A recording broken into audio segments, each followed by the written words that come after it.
जला कि ना दुनिया में बहुत जाने पियत हम तो के मालूम ना का ए जे पिए तो पिए, लेकिन हमारे आगे कुल ना चल पिए हम लोग। का बात था? क्या बात है? हाँ। भाई घर में हम खतर खर मर जातनी आ तू खाली दिन पी पी के भट्टा पे सुतल होता बोला अरे खटत यही केकर मेहरारू ना खटदी रे। तो शिकायत हम सबसे करो। हाई साउंड वाला जोगिंदर भैया बाना ना उन्होंने से शिकायत करब और सत्य भैया से करब और अनिल कुमार बेंजी वाला उनको से शिकायत करता सबसे कर दी। आई देखा नगर चिपरा बैठे बानो गुलाम भैया समेदा वाला इनका से तो जरूरत है और दलसिंगा भैया तो बटले बड़ा बड़का हमार। अच्छा और का सत्या ऑर्केस्ट्रा वाले हम उन्हों से कह काहे ना कहो कबे करो कहबी हाँ मरबो ना गलवा से चपलवा ला ले। भाई तू बहुत बढ़ के बोलबा का बढ़ के बोला थी रे तो ऐसा इतना बड़ी बड़ी बात करत थी और सबके बोला ले बिका था कहे ना बोलाई आ जाइए। हाँ कहे नहीं है का पहले कर खले रहना बड़ी मार मार बन बोल हम लोग बारे में उन लोग बहुत शरीफ लोग है जला कि ना। अच्छा शरीफ भगवान और का तब काहे का थी बोले बाबू के तो तोहरी गुर्राहन देख के हमरा के ना कुफुत हो गइल बैगन से तो कितना तक खट दे ले बताओ तो। आई घर में सगरी काम बहरे से भी पहले हम ही ना करतानी तोरे के बा करे वाला। अच्छा बाहरों का करत है और का अब भीतरों का करत है। करे बाहरवा का तमा देखत है हाँ लेकिन भीतरा का तो ना देखत काहे हाँ। भीतर के करत करहा के करतानी का। अच्छा जब रोटियां उटिया बना दे के बनावेला हम ही ना बनाइला। अच्छा ई कुल ना चली हाँ। इतनी हम काम करत तो थक जतनी हाँ। कि तोहरा के हमारे को काम करे के पड़ी का बताई का करे के पड़ी रे करबा ना। हाँ कह दे ठीक बा हाँ पहले वादा करा कि कर दो कर लेकिन यो बात करे लाग रही तो कर अरे करे लगता हो नहीं तो छोड़े लाग रही तो छोड़ दे ना ऐसा बात ना करे वाला बा क्या करे के बाद खाली थोड़ी सुनो हाँ। क्या बताई हो हम ना पैर में बड़ी तेज दर्द करता तनी हमारे पैर दबा ये बताओ कि मेहरारू का पैर या गोड़ के दबौले हरे। हे भगवान आजकल तो सब लोग दबावता पूछ ना सकते से दबावता कि ना लोग तू दबौले हुआ का आदमी नाना हवा ये मर्दावा अरे साउंड वाला जोगिंदर भैया से पूछ लो। जोगिंदर भैया तू दबौले हवा का मेहरारू का गोड़। अरे भैया तू हरी ले तो बढ़िया तब केहू रड़ू है ना बा ऐसे कहता रहा काके ना कहे के ऐसा बात है ना तू रड़ुआ ना हम उमरद हम अच्छा कब का जनबी का ऐसा के मर्दे लोग आज के जमाना में दबावेला ये कल चुका ना मेहरारू का गोड़ी लोग ना दबावले हम मेहरारू ही ना लोग का गोड़ दबावले। अरे बाप रे बाप ये उल्टा समाज का चल गइल बा ए हमर राजा का दबाव दो और जो नहीं तो मरबो इतना मार भले यही जे पिटा जेबो तक तू हमार गोड़ ना दबाइबा नहीं रे ना दबाइबा ना दबाई तो जा तो तेरिया चल तो गइयो ना चलो आ तो से हम गोड़ दबवा ले तो हमसे तो से देख मैं तो से बियाह कैले हूँ अतमो से शादी कैले है। अरे पागल बियाह शादी दोनों एक ना भाई काहे ना दूठे होला खा ले। अरे ये बताओ दूठे ना भैले थे बियाह हवा होला कि ना। अरे वही के बियाह वही के शादी कहल जाला पहले होत रहे बियाह फिर बाद में गावना होत रहे गावना होता अरे पहले शादी रहे पहले बियाह रहे अब का होला शादी विवाह। हाँ शादी बियाह हाँ तो बियाह में का होला सेनूर पहरावल जाला। शादी में क्या होला शादी में पिटावल जाला पूरा पिटावल जाला बड़ी मार रोड बन बोलवा जला कि ना अबे बोला ही सत्य भैया जला कि ना सत्या भैया हाँ सत्या भैया के बोले इबू ना हाँ तो कह दे थे ना कि तुम्हारे सतवा उनाऊ के बुरा लगा ए हाँ दबा ना दगड़ो ना दबाई रे कह देनी कि ना दबाई तो ना दबाई ना दबाइबा नहीं चला ठीक बा अगर हम कसम खाता तनी अगर असले बाप का बेटी हो, असल बाप की बेटी हो तो तारा से गोड़ दबा।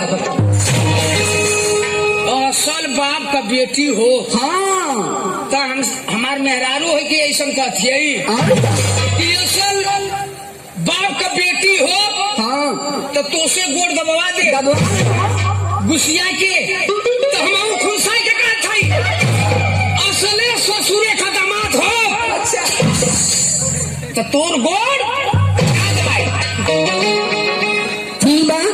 हम जात हई हर जोता हाँ आता एक काम करी है कि लिट्टी में गोईठा लगा के लेके आई। अरे पागल, लिट्टी में गोईठा ना, गोईठा चूल्ही में लगा के लिट्टी सेक के लेके आई। वही पे तोरा के एगो हई का होला बैगन वाला ना, ओकर चोखा बना ले और पे एगो भरुआ मरचा ले ले। ठीक है ठीक बना। सुना तू आज पतो या तू घरे रहिया ऐसन की एक काम करिहा कि बाल बाल लहना गैया के खियाइहा निसुआ पर बैठ के अपन भदेली खजुआइहा। हे भगवान, आपका कसम काम खाइए ले ली, लेकिन गोड़ दबाई तो कैसे दबाई मर की कुछ से उपाय करे के पड़ी।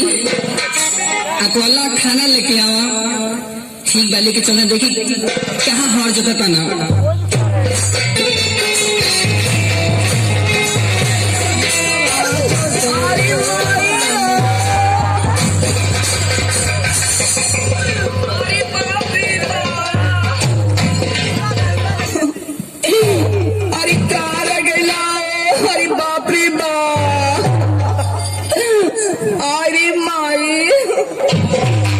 रोवत है उत मनवा करत है भोकड़वा खोलू रे माई।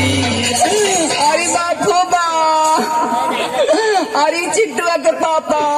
अरे रो मत रे मोके तनको साइकिलिया का चैनमा ना आवत है भाई। आयु माई बोरे नावा नावा छतावा टेलीकाट गई फटा तबाई रे माई। अरे मर की दौना कबल अरे बापू बाप जान गए उतरो रे का भेल रे का भेल रे। अरे बापू बाप का बताइयो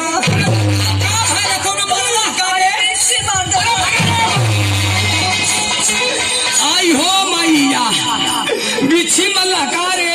आयु माई अरे बापू बाबी चली अंगूरिया जिन चिलो रे महू के कटा देवी का। अरे नतिया के बेटा कहाँ ले चढ़ा रे बा कहाँ ले चढ़ा तेल चले रे ओ। आयो बापा इता खड़न जवान अरे भाई रे माई। आयो माई कहाँ पहुँचे थे।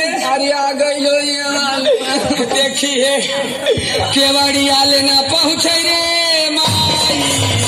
अरे बापू अरे चिल्लो मत कहाँ ले पहुँचे थे। अरे आ गई करिया देखिए दुआरिया में न हल रे माई। कहाँ ले पहुँचल रे। अरे अब के दर्द देता रखे मजाक से जाता करे न टाइम रसगोरी। देखिए अंगनमा में न हल रे अंगना में हल जाई। अरे बाप रे बाप आ गई हमार कुल ना सो जाइयो। अरे ए भैया केहू जान खा। अरे जान खाना जान खार बिछी कहा केहू ना। अरे मर की ना अरे केहू ना हम बिछी का जानकार ही रह जो। माई ओ माई अरे रो मत रे रोवत यही का मन करत हम भोकाड़ खोल दे। अरे आराम ज्यादा हमके बीच मलता के मजाक से जो तो करे करिया तोरे नसिया नसिया चढ़त से बिछिया। अरे मैया देखिए ऊपर आना पहुँचे रे मैया। कहाँ ले पहुँचले। अरे आ गई आयो राजो केहू ना जानकार है, हम जानकार हैं। बिच्छी तो बहुत जाने झारना, बहुत चुपचाप झारना। अहम मंत्र आज खोल के पढ़े जाती, वह मंत्र केहू के सीखे रही सीख लिया। केहू के घर में केहू के बिच्छी मार दे, पाड़ो हाथ ले जाके हमारे पिछुआ रे कोली में झाड़ दिया, फीटा फीट हो गई। अरे नहीं जो रे, हम झाड़ दे थे। राजो कहाँ बने? अरे बिचलिया हम झाड़त है तरी भदेली घुसका उधर।